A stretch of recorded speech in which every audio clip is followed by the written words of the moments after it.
শ্রী রাধার মহিমা প্রেম রসসীমা জগতে জানাতো কে? এই যে আপনারা বা আমরা যারা মনুষ্য জীব, কেউ হাওড়ার থেকে, কেউ মেদিনীপুর থেকে, কেউ কলকাতার থেকে বৃন্দাবনে ছুটে যাই। বৃন্দাবনে গিয়ে আমরা ব্রজের ধুলোতে গড়াগড়ি করি। চৈতন্য মহাপ্রভু না থাকলে কলিযুগের মানুষ জানতেই পারত না যে বৃন্দাবন খায় না মাথায় দেয়। চৈতন্য মহাপ্রভু এসে আমাদেরকে বৃন্দাবন চিনিয়েছে। আজ থেকে এই যে বছর দোল উৎসব পালন হয়ে গেল, এটা চৈতন্য মহাপ্রভুর 540তম জন্মতিথি।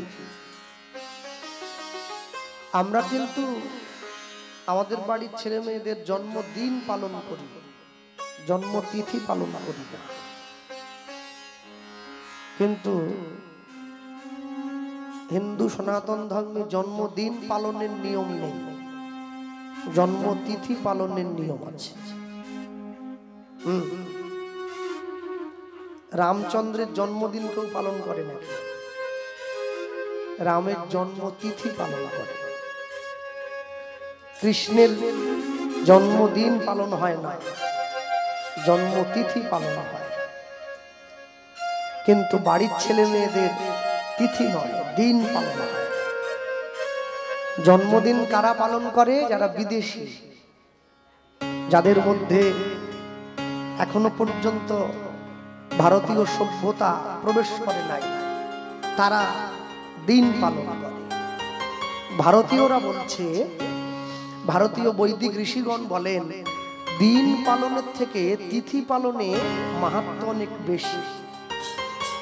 কেন? দেখবেন যারা একাদশী করছে, অমাবস্যা পূর্ণিমা যারা পালন করে, সবাই পালন করে না। সবাই পালন করলে তো মুরগির দোকান বন্ধ থাকতো, খোলা থাকতো কি? গত পরশু দিনে উলবেড়িয়াতে আমার গান ছিল। উলবেড়িয়াতে একটু মুসলমান ভাইদের সংখ্যা বেশি আছে। ওভারব্রিজটা পেরিয়ে গেলে আমি যাচ্ছিলাম, একটা ওষুধের দোকান দেখলাম। নামটা মনে আসছে না, তো ভিতরে দেখলাম একজন মুসলমান বয়স্ক মানুষ বসে আছেন, তারই দোকান। তো তিনি দোকানের বাইরে একটা চার্ট, মানে একটা বোর্ড ঝুলিয়ে দিয়েছেন। খুব জ্যাম তো বাজারটায়, গাড়িটা খুব আস্তে আস্তে যাচ্ছে। আমি লক্ষ্য করছি ওই বোর্ডে লেখা আছে, পবিত্র রমজান মাস উপলক্ষে দিনে বিকেল 4টে থেকে, প্রত্যেক দিন এই এক মাস বিকেল 4টে থেকে সন্ধ্যে 7টা পর্যন্ত দোকান বন্ধ থাকবে। অনুগ্রহ করে সকলে ক্ষমা সুন্দর দৃষ্টিতে দেখবেন। তার কাছে ব্যবসা বড় নয়, ধর্মটা বড়। আর আমার গ্রামে যেদিনকে দোল পূর্ণিমা হয়, গ্রামের বাইরের মদ দোকানটা এমনি সময় 8 ঘন্টা খোলা থাকে। গ্রামের কীর্তনের দিন 24 ঘন্টা খোলা। দোকানদার বাড়ি যায়নি, বউকে বলে তুই খাবার নিয়ে আয়, আমি দোকানেই খাবো, চান টান করবো না, এখানেই বসে থাকবো, কারণ যা বিক্রি হবার আজকেই হবে। আমি তফাৎটা বলবার চেষ্টা করছি। মানুষ ধর্মের বেশে মোহজারে এসে ধরে, অন্ধ সেজন মরে আর শুধু মানে। যার এক চোখ কানা, সে নিজেকে কানা বলে পরিচয় দেয়। তার দুটো চোখ গেছে, একবারে হাউসফুল, ও জীবনে দেখতে পাবে না। ও তো বলতে পারে না আমি অন্ধ, সম্মান চলে যাবে। ও বলে এটা আমার ডিজাইন, ও স্টাইল বলে চালিয়ে দিচ্ছে। যার এক কান কাটা, সে তো বেহায়া, সে ঢাকা দিয়ে চলে, কেন? কানটা লজ্জায় কাটা গেছে। যার 2 কান কাটা, সে বলে আমার এটা ফ্যাশন। কিছু লোক আছে দেখবেন, তাদেরকে আপনি যত হেলা ছেদ্দা করুন, যত নিন্দে করুন, ওদের গায়ে লাগবে নি, চামড়া মোটা হয়ে গেছে। আর কিছু লোক আছে একটু অসম্মানজনক কথা শুনলেই তার একবারে স্ট্রোক হয়ে যাওয়ার জোগাড়। দুজনেই তো মানুষ, তফাৎটা কি? মানসিকতার তফাৎ আছে, মনুষ্যত্বের তফাৎ আছে, বিবেকের তফাৎ আছে, বৈরাগ্যের তফাৎ আছে, চৈতন্যের তফাৎ আছে। মানুষ হলে হবে না, শুধু মানুষ হয়ে জন্ম নিলে মানুষ বলে না, মানুষ হবে আসবে যেদিন জ্ঞানের চেতনা। মান আর হুঁশ দুটোকে সমানভাবে অন্তরে পালন করবেন যিনি, তিনি মানুষ। আর যার অন্তরে মান আর হুঁশ দুটোর একটাও নেই, তিনি তো মানুষের মতো দেখতে, তিনি তো বেহুশ। যারা বৃন্দাবনে যাচ্ছি আমরা, চৈতন্য মহাপ্রভু না থাকলে কলিকালের মানুষ জানতেই পারতো না বৃন্দাবন খায় না মাথায় দেয়। তবে একটা জিনিস আমার ভালো লাগছে, আজকে আপনাদের এই জায়গাতে এসে, এই পাড়ায় আইসক্রিমের দোকানটা বসেছে, এটা বসবে, ভালো জিনিস। কিন্তু একটা জিনিস বড় সুখ দিচ্ছে আমার মনে, অন্তত গ্রামের মানুষ হরিনামকে কেন্দ্র করে, হরিনামকে উদ্দেশ্য করে তারা কোন রকম ডিম চাউমিনের দোকান বসতে দেয় নাই, এইটা বড় ভালো লেগেছে। এই ধারাটা বজায় রাখবেন যতদিন কীর্তন হবে গ্রামে। আমি তো হাওড়া জেলা অনেক অনেক জায়গায় যাই, কীর্তনও হয়, ওইদিকে চিকেন পকোড়াও ভাজা হয়, মানুষে কীর্তনও শোনে, আবার মুরগির ছাটে চপও কিনে খায়। একসঙ্গে দুটো করতে চাইছে, হয় কি? দু নৌকায় দিয়ে পা, দু ঠ্যাং দিলে ওপরে চলে যা, যে কোনো একটাই পা দিতে হবে। নৌকাতেও উঠবেন, জলেও নামবেন, তা বললে তো হবে না। যাক, গ্রামের মানুষের যে রুচিটা এখনো হারিয়ে যায় নাই, এর জন্য আমি আপনাদের সকলের কাছে কৃতজ্ঞ। মধুর বৃন্দা বিপিন মাধুরী প্রবেশ চাতুরী সার বরজ যুবতী ভাবের ভকতি সকতি হইত কার। এখন যেখানে গান হচ্ছে, যে কীর্তনীয় গান গাইছে সে একটু ভালো গাইছে। অনেক অনেক সময় হয় না, কেউ ভালো গাইলে সেফটি পেনে করে 10 টাকার নোট একটা, কেউ 50 টাকা দিচ্ছে, কেউ 100 টাকা দিচ্ছে। এখন এই যে এত শ্রোতা বসে আছে, এদের মধ্যে একজনের ওই গায়কের গানটা খুব ভালো লেগেছে। সে বলে, তোমরা যা যা দিচ্ছ ওতে আমার পোষাচ্ছে না। বলে তাহলে? বলে আমি ওকে 500 টাকা দিতে চাই। দাও দাও। সেফটি পেনে করে একবারে 500 টাকা এনে শিল্পীর একবারে এইখানে গেঁথে দিয়েছি। এখন যেই শিল্পীকে 500 টাকা দিয়েছে, শিল্পী সঙ্গে সঙ্গে ওই লোকটার হাত ধরে বলছে, তাহলে বাবু আমার গান আপনার কি পছন্দ হয়েছে? বলে ভীষণ। এই টাকাটা, বলে তোমাকে খুশি হয়ে দিলাম, উৎসাহ দিচ্ছি, আরো বড় হও। সঙ্গে সঙ্গে ওই গ্রাহক বলছে, আমার গান যদি আপনার এতই ভালো লেগে থাকে, তাহলে 500 টাকা যখন আমাকে পুরস্কারই দিয়েছেন, নিশ্চয়ই আপনার অনেক টাকা আছে। বলে তা আছে। বলে তাহলে কাজ করুন, আপনার যা জমি জমা বিষয় সম্পত্তি আছে সেইখান থেকে বিঘা বিঘা আমার নামে করে দেন। এই কথা বলা মাত্র টাকা তো ছাড়িয়ে দিয়েছিল। তারপরে একে হরিনাম শেষ হওয়ার পরে হরিনামের প্যান্ডেলে বেঁধে একবারে গুছিয়ে পিটিয়েছে। হ্যাঁ, বলে এমনি হচ্ছিল নি, আবার আমার জমি চাইছে।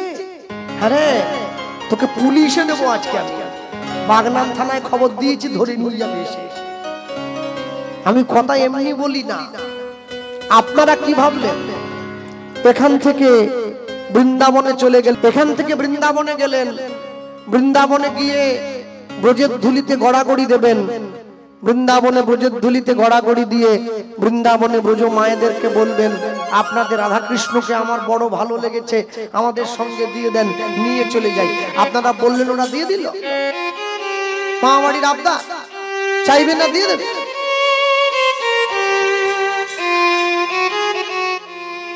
হৃদয় গৌর প্রেমানন্দ, হরিবল হরিবল হরিবল। আপনারা চাইবেন না, দিয়ে দেবে।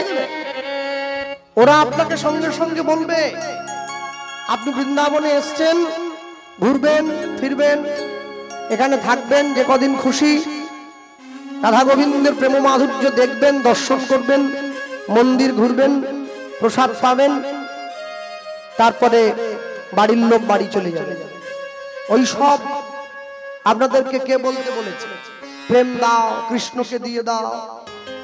এই যে গ্রামে মন্দির করেছেন রাধাকৃষ্ণের মন্দির, এই মন্দিরটা কার জন্য করতে পেরেছেন জানেন? এই মন্দিরটা আমার মহাপ্রভুর জন্য হয়েছে।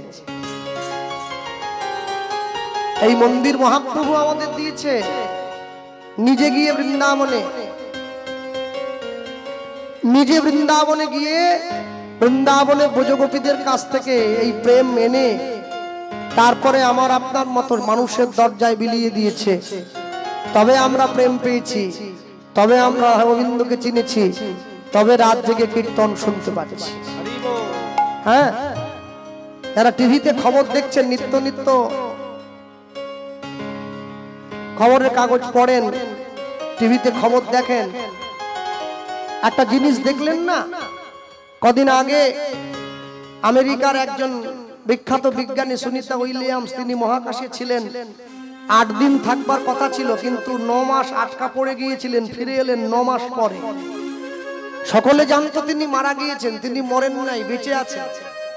ফিরে আসার পরে যখন তার প্রয়োজনীয় জিনিসপত্রগুলো ব্যাগ থেকে একটু একটু করে বের করা হচ্ছিল, সেই প্রয়োজনীয় জিনিসপত্রের মধ্যে থেকে 2টো জিনিস পাওয়া গিয়েছে, এটা খুবই গুরুত্বপূর্ণ। একটা হচ্ছে শ্রীমদ্ ভগবত গীতা, আর একটা হচ্ছে একটা গণেশের মূর্তি।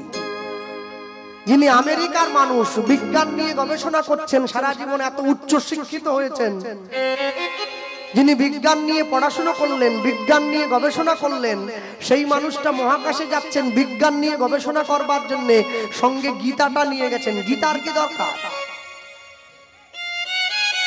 গীতা কোনো ধর্মের ধর্মগ্রন্থ নয়।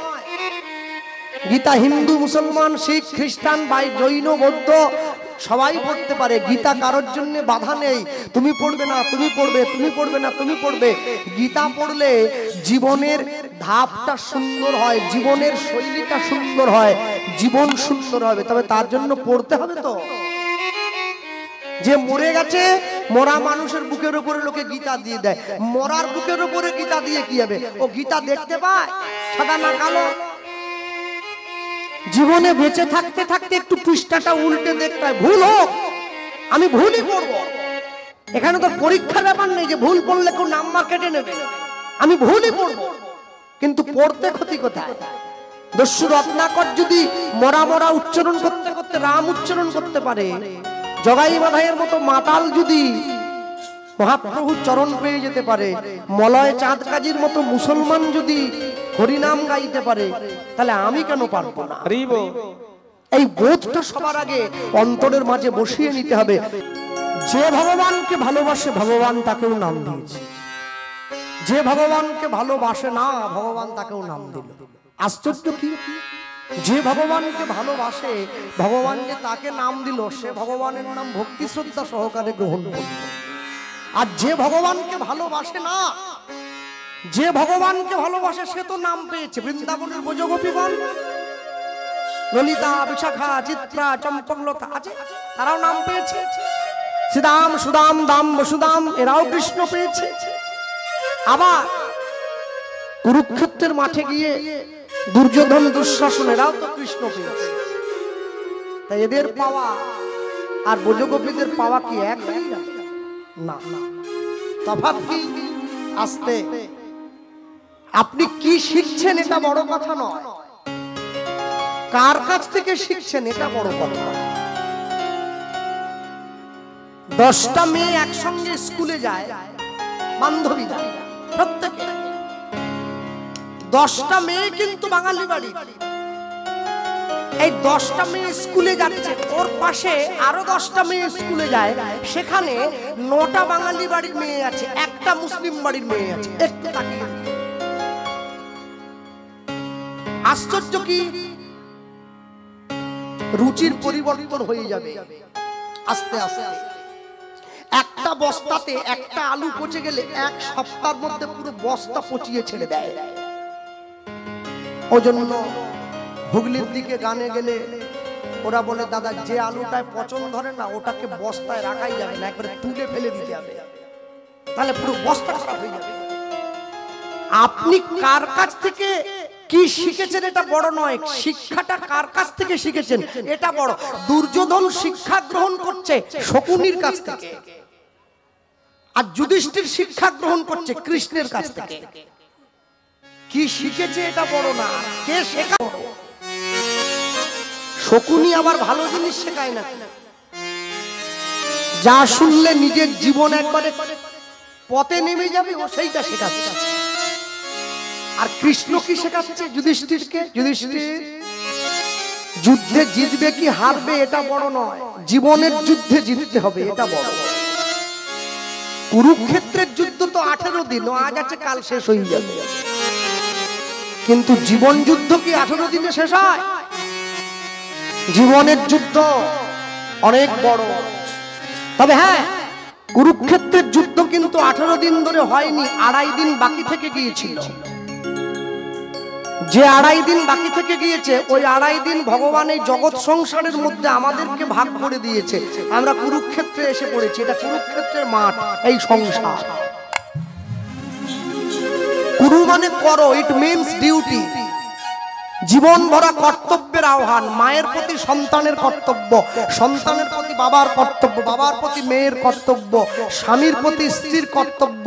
এই জীবন ভরা একে অপরের প্রতি যে কর্তব্যের বাঁধন, এটাকেই কুরুক্ষেত্রের যুদ্ধ বলে বলা হয়। যুদ্ধ শুরু হতো সকালবেলায়, কুরুক্ষেত্রের যুদ্ধ শাঁখ বাজিয়ে, শেষ হতো শঙ্খ বাজিয়ে। দেখবেন গ্রামের মায়েরা সকালবেলা ঘুম থেকে উঠে 7টা বাজায় যুদ্ধ শুরু হয়ে গেছে। খাবার জোগাড় করতে হবে, যে যার বেরিয়ে যাচ্ছে যুদ্ধ করতে। সন্ধ্যেবেলা ঘরে ফিরে এসেছে, তুলসী তলায় প্রদীপ নিয়ে গিয়ে শঙ্খ বাজিয়ে দিল, আজকের মতো যুদ্ধ শেষ, আবার কালকে। তাহলে 2.5 দিন যে বাকি রয়ে গেছে বুঝলাম কি করে? 2.5 দিন বাকি রয়ে যাওয়ার সব থেকে বড় কারণ, একটু কুকুরের দিকে তাকিয়ে দেখুন। যাদের বাড়িতে পোষা কুকুর আছে, পেই পেই করে ডাকে, স্পিচ নাকি বলেন না, ওই কুত্তাগুলো। কুকুরের থেকে তো মানুষের দাম বেশি, ওই জন্য এখন কুত্তা বলে না, কুকুর বলে। আমরা বজবজে একটা বাড়িতে গানে গিয়েছিলাম, তাদের 2টো কুকুর আছে। আমি যেই বাড়ির মেয়েকে ডেকে বললাম, মা কুকুরগুলোর দাম কত? বলে দাম পরে বলবো, খবরদার কুকুর বলবেন না। শালা কুত্তাকে কুত্তা বলবো না, কি বলবো? সিংহ বলবো। তাহলে কি বলবো? বলে একটার নাম শুনু, একটার নাম মুনু। মানুষের থেকে কুকুর শুনু মুনু হয়ে বেশি আছে। ওরে বাবা, আমি বললাম যাক, তোমার শুনুও খুব ভালো, তোমার মুনুও খুব ভালো, তোমরা ভালো না। শুনু মুনু ভালো হইলে কি হবে? সব সময়ের জন্য জানবেন, কুকুর যারা পালন করেন, শাস্ত্র নির্দেশ করে কুকুর পালন করা ভালো, কিন্তু কুকুরকে বাড়ির ভেতরে ঢুকতে দেওয়া যাবে না, তবে গৃহের ক্ষতি হয়ে যাবে। বাড়ির বাইরে রাখতে হয়। কুকুর গৃহের মধ্যে আসবে না, গৃহে মা লক্ষ্মী বিরাজ করে, মা লক্ষ্মী বসবাস করে। কুকুর ঘরের মধ্যে ঢুকে পড়লে লক্ষ্মীহীনা সংসার হয়ে যাবে। ঘরের বাইরে থাকবে, চৌকাঠ পেরিয়ে এদিকে না ওদিকে। হ্যাঁ, কুকুরের মধ্যে ভাগ করে দেওয়া হলো। কুকুরটার দিকে তাকান, বুঝতে পেরে যাবেন কুকুর যখন ঘুমোতে যাচ্ছে 2.5 বার ঘুরে নিচ্ছে, 2 বার পূর্ণ, আরেকবার অর্ধেক, শুয়ে পড়ে টপ টপ। কুরুক্ষেত্রের যুদ্ধ চলছে, কুকুর বুঝিয়ে দিচ্ছে সম্পূর্ণ শোয় না, 2.5 বার ঘুরে তারপরে শোয়। আমরা নিত্য নিত্য যুদ্ধ করেই যাচ্ছি, এই 2.5 দিনের যুদ্ধ আমাদের সম্পূর্ণ হয় নাই এখনো। এই যুদ্ধে সবাই জিততে পারবে না। কে জিতবে? যে গোবিন্দ চরণটা ধরে আছে সে জিতে যাবে। আর বাকিরা, এই যে বয়স্ক ঠাকুমারা বসে আছে, গ্রামে গঞ্জে দেখতাম, আমার নিজের বাড়িতেও দেখেছি ছোটকালে ঠাকুমাকে, একটা ডাল পেশাই করা, 2টো পাথরের গোল গোল চাটকি থাকতো, মাঝে একটা দণ্ড থাকতো, চাটকির কোনায় মধ্যে ডালগুলোকে দিয়ে, মুগ ডাল, বিউলির ডাল, ওটা লাঠি দিয়ে ঘোরা দিত, সব ডালগুলো গুঁড়ো হয়ে যেত। আশ্চর্য কি, ওই চাটকির গোড়ায় যে ডালগুলো বসে থাকতো, চাটকিটা যত জোরেই ঘুরুক না কেন, ওই ডালগুলো কিন্তু ভাঙতো না, ওগুলো গোড়াতে রয়ে যেত। ভগবান নিত্য নিত্য ঘোরাচ্ছে, 2টো চাটকি আছে, জন্ম আর মৃত্যু, মাঝে যারা পড়বে সবাই গুঁড়ো হয়ে যাবে। দণ্ড কোনটা? গোবিন্দ চরণ। যারা ধরে বসে আছে তারা ভাঙবে না, বাঁচার পথটা পেয়ে যাবে। যারা ধরবে না তারা তো বুড়ো হয়ে যাবে। বেড়াল যখন ইঁদুরটাকে মুখে করে কামড়ে এক বাড়ি থেকে নিজের বাসায় নিয়ে যায় তখনও কামড় দিয়ে ধরে, আর বেড়াল যখন নিজের বাচ্চাটাকে কামড় দিয়ে এক বাড়ি থেকে অন্য বাড়িতে নিয়ে যায় তখনও কামড় দিয়ে ধরে। ওই ইঁদুরটাকে কামড়ানো আর নিজের বাচ্চাটাকে কামড়ানো দুটো কি এক হয়ে গেল? ইঁদুরটাকে কামড়ে ধরেছে মারার জন্য, নিজের বাচ্চাটাকে কামড়ে ধরেছে যেন ব্যথা না লাগে, এক জায়গা থেকে আরেক জায়গায় নিয়ে যাওয়ার জন্য। আপনাকে সিদ্ধান্ত নিতে হবে, মৃত্যু যেদিন আপনার সম্মুখে এসে দাঁড়াবে আপনি মৃত্যুর কাছে কি হিসাবে ধরা দেবেন? ইঁদুরের মতো করে, না বিড়াল যেমন তার নিজের সন্তানকে এক জায়গা থেকে আরেক জায়গায় নিয়ে যায় সন্তানের মতো করে? সেটা আপনার উপরে ছাড়া, সেটা আপনার উপরে ছাড়া। হ্যাঁ, কেন দেখবেন এরা তুলসীর মালা গলায় দিয়েছে, হ্যাঁ, সোনার হার গলায় পড়লে নিজের পয়সায় রাত জেগে কীর্তন করে সোনার হার গলায় পড়েছি, কিন্তু হারটা পড়েছি পরার সঙ্গে সঙ্গে একটা ভয় ঢুকে গেছে, বেশি ভিড়ে যাওয়া যাবে না, ছিঁড়ে নিতে পারে, প্রয়োজনে জীবনও চলে যেতে পারে। নিজের পয়সার হার নিজে পড়লাম, জীবনের ভয়, খুলে আলমারিতে তুলে রেখেছি। আচ্ছা বলুন তো, চৈতন্য মহাপ্রভু যে তুলসীর হারটা দিয়ে গিয়েছিলেন এইটা পড়লে কি মরার ভয় থাকে? এটাই তো তফাৎ। সোনা পড়লে মরার ভয় থাকে, তুলসীর মালা পড়লে মৃত্যু ভয় চলে যায়। ঈশ্বরের চরণ ধরে সুখ আর না ধরে সুখ দুটো অনেক তফাৎ আছে। এখনো পর্যন্ত বৃদ্ধ পিতামাতা ঘরের কোনায় বসে চোখের জল ফেলে। কেন ফেলছে? বাবা মায়েরা কাঁদে কেন? 5টা ছেলের জন্ম দিয়েছিলাম, এটা কোনোদিন ভেবে জন্ম দেইনি 5টা ছেলে 5 হাঁড়িতে রান্না করে খাবে, এটা ভেবে জন্ম দিয়েছিলাম 5 ছেলের রান্না একই হাঁড়িতে হবে, সবাই ভাগ করে খাবে। একসঙ্গে থাকার যে সুখ, আলাদা হয়ে ভালো মন্দ খেলেও সেই সুখ পাওয়া যায় না। আপনারে লয়ে বিব্রত রহিতে আসে নাই কেহ অবনি পরে, সকলের তরে সকলে আমরা, প্রত্যেকে আমরা পরের তরে। আমি নিজে ভালো থাকবো, নিজে ভালো খাবো এজন্য পৃথিবীতে আসিনি, সবাইকে ভালো রাখবো এজন্য পৃথিবীতে এসেছি। তাই লিখছেন, গৌরাঙ্গ বলিয়া না গেলাম কলিজা, না গেলাম গলিজা, আমি গৌরাঙ্গ বলিয়া না গেলাম গলিজা,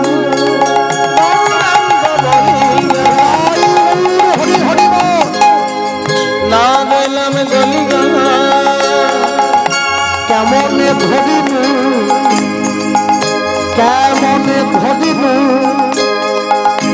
দে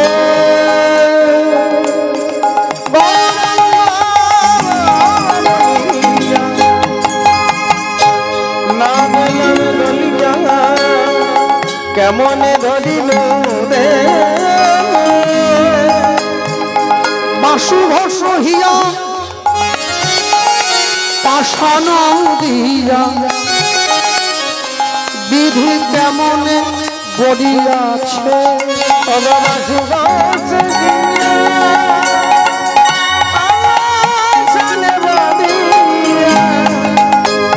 বিধি কেমনে গড়িয়াছে, ওগো বাসুধ সহিয়া পাষাণ দিয়া, বিধি কেমনে গড়িয়াছে, ভালোবাসু বসে গিয়া পাছানে দিয়া, বিধি কেমনে গড়িয়াছে, বলি আমার ভাগ্যে হলো না, আমার ভাগ্যে হলো না।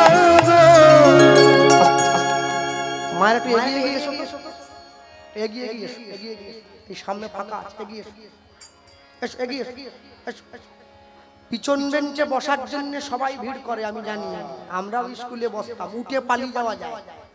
এসো এগিয়ে, আরে আমি বলবো নি কেন যাচ্ছ, এগিয়ে এসো, ভয় নেই, এগিয়ে এসো, এসো এগিয়ে এসো। পিছন দিকের মায়েরা একটু বসতে অসুবিধা, এগিয়ে এসো, হ্যাঁ এসো, আর এদিকে এসো। ওই যে মার্কা নীল কালো রঙের মাফলার গলায় দিয়েছে, এসো এগিয়ে এসো মা, এসো শোনা মা সব, এসো। হ্যাঁ বাবা, বলি আমার ভাগ্যে হলো না, উনি ভাগ্যে হলো না, বলি সবাই তোমার নাম পেল, বলি আমার ভাগ্যে আমি পতিত রইলাম পদে, আমার ভাগ্যে বলি এমন পতিত পাবন অবতারে, আমার ভাগ্যে তোমার নাম বুঝি নেওয়া হলো না, আমার ভাগ্যে তোমার চরণ তলে আশ্রয় দিয়ে, আমার ভাগ্যে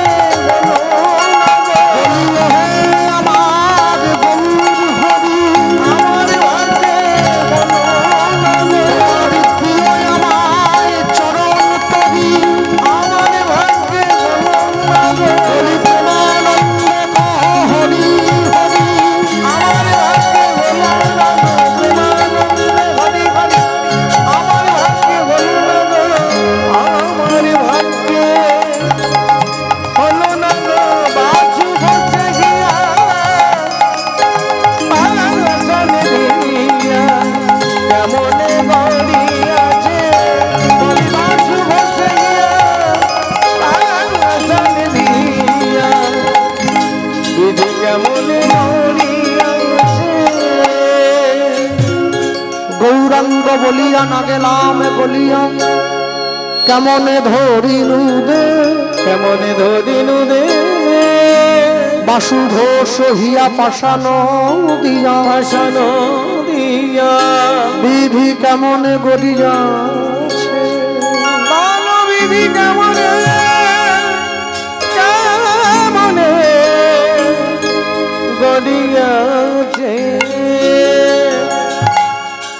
চলো চলো, গৌরচন্দ্রিকা শুনলাম, লীলা মাধুর্যের মধ্যে প্রবেশ করি। প্রবেশ করতে গিয়ে বলবো, এই স্থানে দাঁড়িয়ে হরিসভায় দাঁড়িয়ে কীর্তনের মধ্যে দিয়ে আমরা চৈতন্য মহাপ্রভুর কথা সবসময় আলোচনার মধ্যে থাকি, কারণ মহাপ্রভুকে নিয়েই তো সব। কিন্তু একটা জিনিস আমরা বারংবার ভুলে যাই, সেটা কি জানেন? যার জন্য আমরা মহাপ্রভুকে পেয়েছি সেই মানুষটাকে আমরা বারবার অবহেলা করে পাশে ফেলে রেখে চলে যাই। সেটাকে দেখুন, আপনাদের মন্দিরেও কিন্তু দাঁড়িয়ে আছে নিতাই গৌর দুই ভাই পাশাপাশি দাঁড়িয়ে আছে। একটু ত্রুটিটা কি? ত্রুটিটা হচ্ছে নিতাই গৌর দুজনকে একই রকম কাপড় পরানো হয়েছে, দুজনের গায়ের রংটাও একই করে দেওয়া হয়েছে, তাহলে তো বোঝা যাবে না।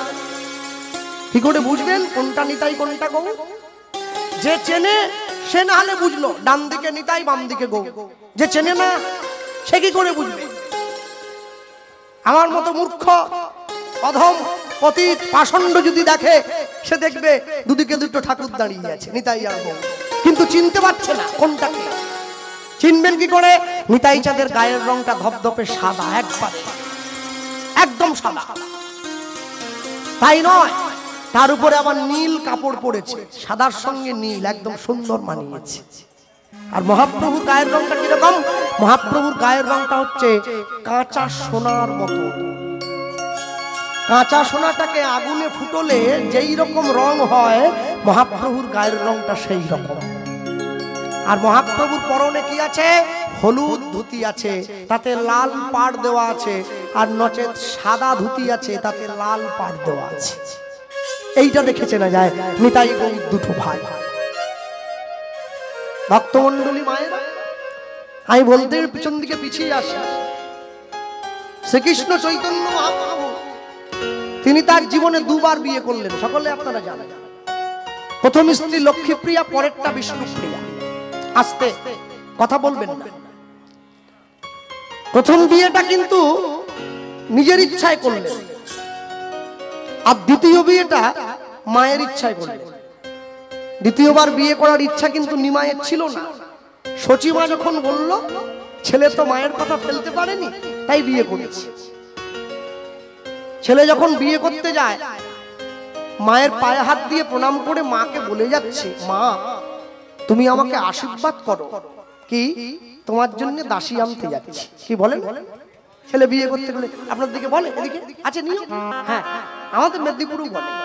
মহাপ্রভু বলেছে, মা তুমি আশীর্বাদ করো, তোমার জন্য দাসী আনতে যাচ্ছি। সচিমা কিন্তু বোঝেনি নিমাই যে কি বলতে চাইছে।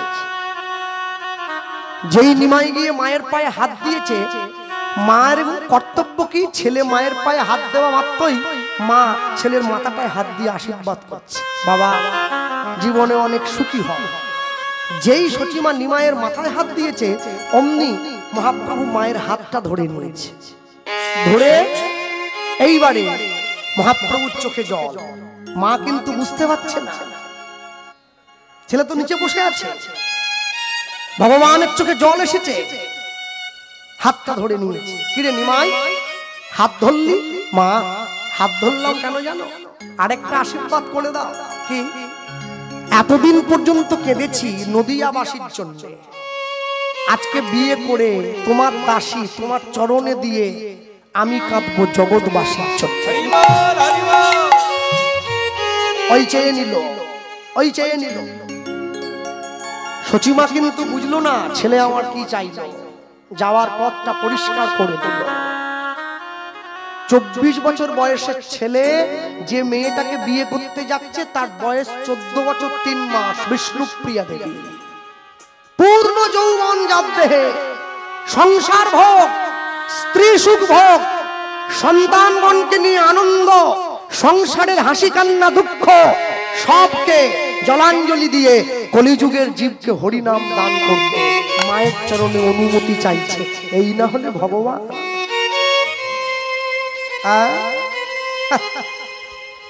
রামচন্দ্র বনবাসে যাচ্ছে, ভরত মাথায় পাদুকা নিয়ে ছুটে যাচ্ছে। দাদা দাঁড়াও দাঁড়াও। রামচন্দ্র ছুটে যাচ্ছে, ভরত পিছনে গিয়ে দাঁড় করিয়েছে। রাম বলছে, কি হলো ভাই, দাঁড় করালি? তুমি যেও না, আমার মায়ের কথায় কিছু মনে করো না, তুমিই তো রাজা, আমি তোমার ভাই। আরে রাম লক্ষণ ভরত শত্রুঘ্ন সনাতন ধর্মের মানুষ, গোটা বিশ্বকে দেখিয়ে দিয়েছে ভাই কাকে বলে দেখো, ভাই কাকে বলে দেখো। বড় ভাই বনে যাচ্ছে, ছোট ভাই পাদুকা মাথায় করে নিয়ে যাচ্ছে। রামকে গিয়ে বলছে, তুমি যেও না, মায়ের কথায় কিছু মনে করো না, চলো দাদা, সিংহাসনটা তোমার জন্য অপেক্ষা করছে। ওটা রামের সিংহাসন, ভরতের নয়। রামচন্দ্র ভরতের মাথায় হাত দিয়ে আশীর্বাদ করছে, আমি খালি পায়ে যাচ্ছি ভরত, পাদুকা পরি নাই, আমার পাদুকাটা তোমার কাছে রেখে গেলাম, তার মানে আমি রইলাম, তুমি নও, আমি আছি তোমার সাথে। আমি যদি যোগ্য সম্মান দাও, আমার চরণ পাদুকাটা সিংহাসনে বসিয়ে পাশে বসে রাজ্য শাসন করবে, তোমার মুখ দিয়েই আমার নীতিটা বেরোবে, তোমার নাম অনুসারে এই দেশটার নাম দিয়ে দেব ভারতবর্ষ। সেই রাজ্যের সেই দেশের মানুষ আমরা, রাম রাজ্যের মানুষ। কদিন পরে রামনবমী আসছে। প্রত্যেক সনাতনী, প্রত্যেক ভারতবাসীর কর্তব্য, প্রত্যেক ভারতবাসীর উচিত রামচন্দ্রকে সম্মান দেওয়া, রামচন্দ্রকে শ্রদ্ধা জ্ঞাপন করা। কি করে করবেন? প্রত্যেক ওই দিনকে রামনবমীর দিন, শুধুমাত্র ওই দিনটাই বিশেষ করে প্রত্যেক মায়েরা তার বাড়ির সম্মুখে একটি করে ঘিয়ের প্রদীপ জ্বালিয়ে রাখবেন। রামচন্দ্রের উদ্দেশ্যে প্রদীপটা নিবেদন করবে, প্রভু তোমার জন্য এই রাম রাজত্বে আমরা সুখে বসবাস করছি, এই প্রদীপটা তোমার চরণতলে অর্ঘ্য দিলাম, আশীর্বাদ করো। এই প্রদীপের মতো কিরণ যেন আমাদের সারা জীবনে তোমার আশীর্বাদ হয়ে ঝরে পড়ে। মহাপ্রভু মায়ের পায়ে হাত দিয়ে প্রণাম করে বিয়ে করে এসে হাতটা সচি মায়ের হাতে ধরিয়ে দিয়েছে। মা, এই যে তোমার দাসী, এবার আমায় বিদায় দাও, এবার আমি আসি। সে কি রে নিমাই, বৌমাকে নিয়ে একটু ফুলশয্যার ঘরে গিয়ে বস, আমি যুগল দেখব। লক্ষ্মী নারায়ণের মতো মানিয়েছে আমার বিষ্ণুপ্রিয়া আর গৌরকে, গৌর বিষ্ণুপ্রিয়ার যুগল হয়েছে, একটু যা। যখন ফুলশয্যার ঘরে ঢুকতে যাচ্ছে, বিষ্ণুপ্রিয়ার হাত ধরে পথটা আগলে দাঁড়িয়েছে নিতাই চাঁদ। নিতাই কে হবে?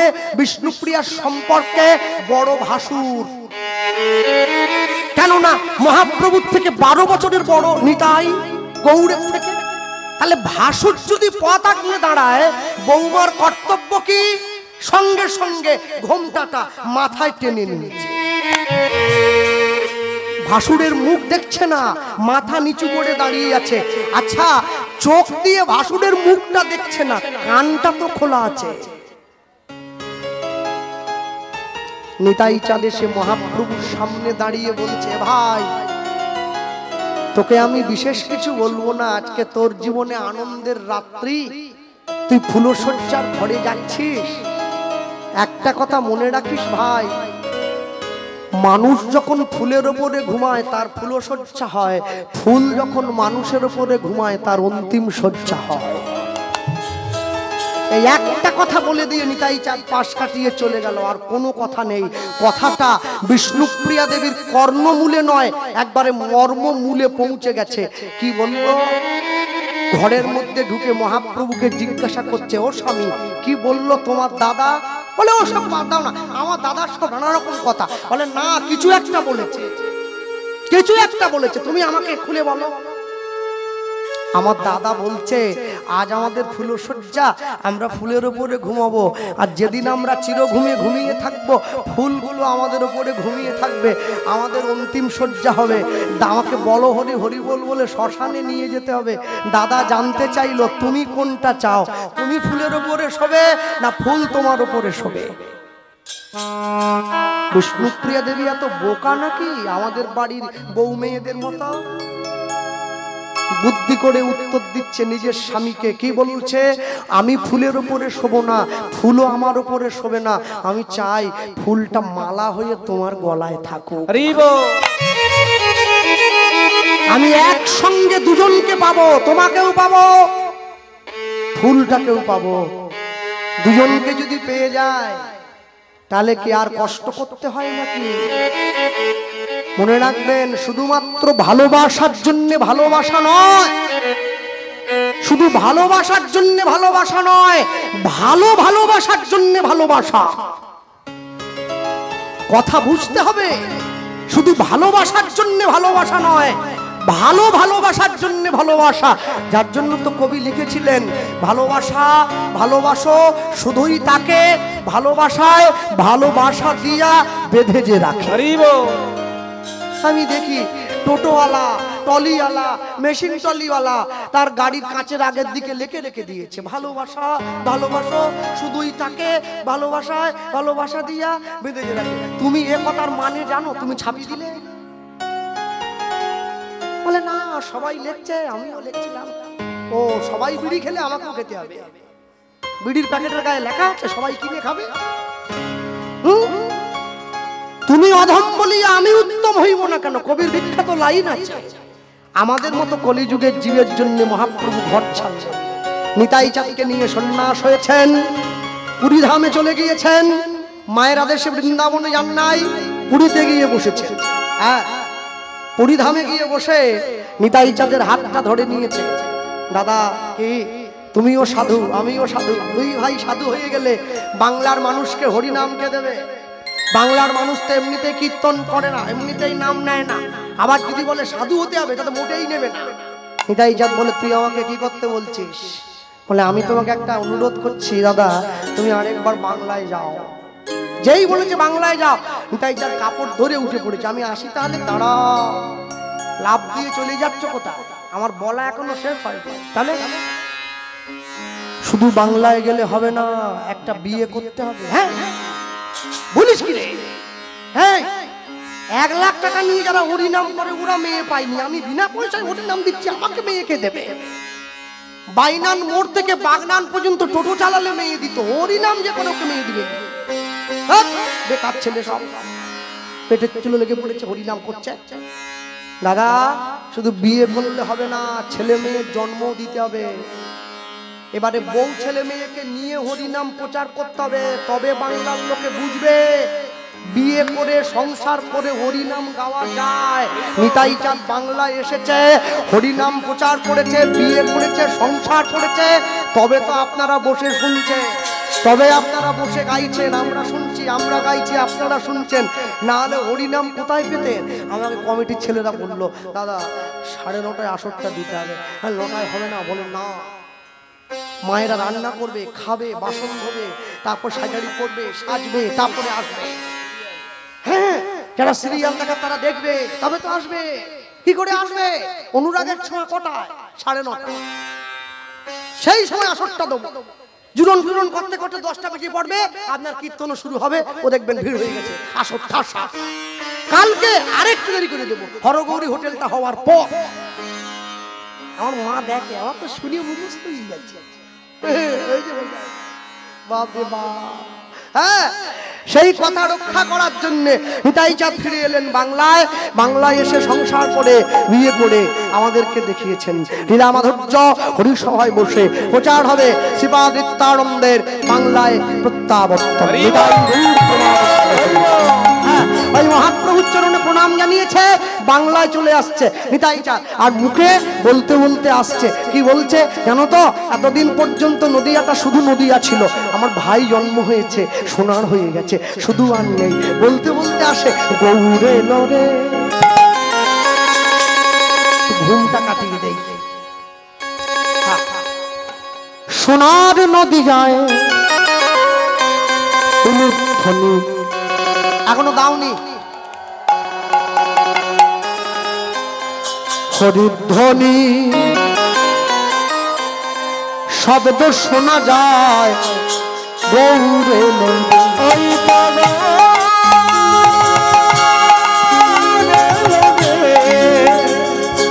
একটু হাত তোলা যায়,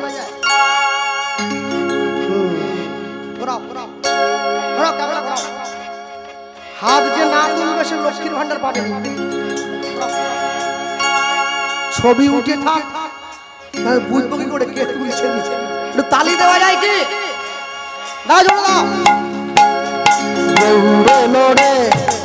সোনার নদিয়া,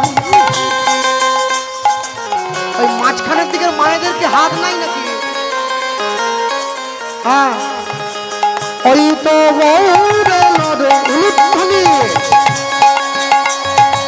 সোনার নদিয়ায় উলুধ্বনি হরিধ্বনি শব্দ শোনা যায় গৌরে লরে।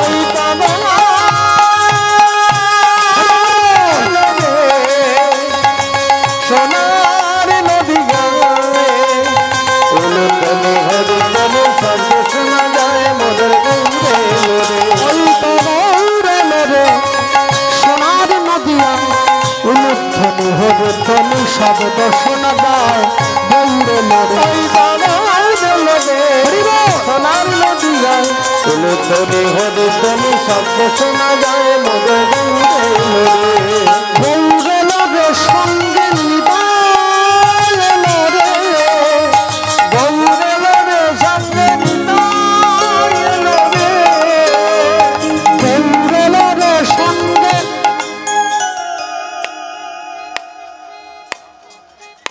এরম না, এরম না,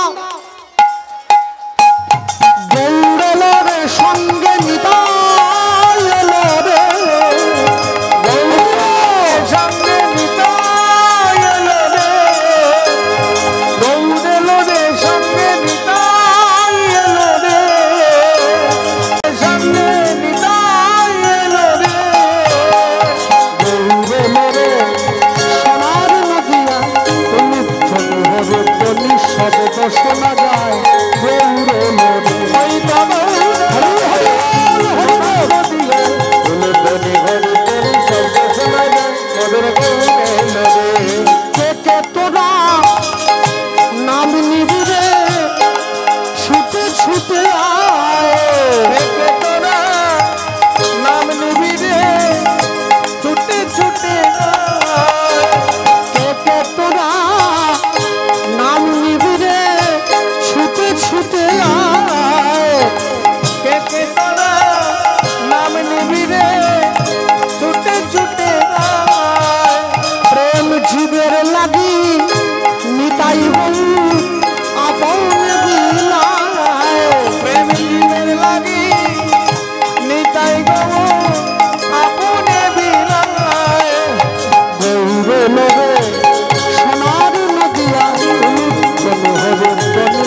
की निताई गौर प्रेमानंद निताई गौर हरि